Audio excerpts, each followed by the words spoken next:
క్రియ ద్వారా ప్రత్యక్ష అనుభూతి పొందండి. మెల్లమెల్లగా పరమాత్మతో సాయుధ్యం పొందండి. ఇదే మానవ జీవనానికి శ్రేష్టమైన సంపద. ధ్యాన ధారణ సమాధులు సాధించనదే ఆత్మ జగత్తులోని సూక్ష్మాతి సూక్ష్మమైన పరమాత్మ సంబంధమైన తత్వ ప్రదేశాల్లోకి ప్రవేశం కలగదు.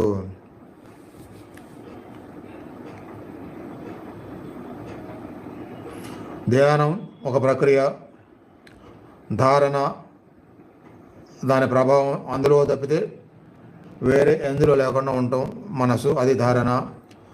దాని తర్వాత అది కూడా లేకుండా సహజధానంలో ఏది లేనట్టుగా వెళ్ళడం సమాధులు. సమాధి అన్న అక్కడ సమాధులు అన్నారు అంటే సమాధుల్లో కూడా డిఫరెంట్ ఉంటాయి.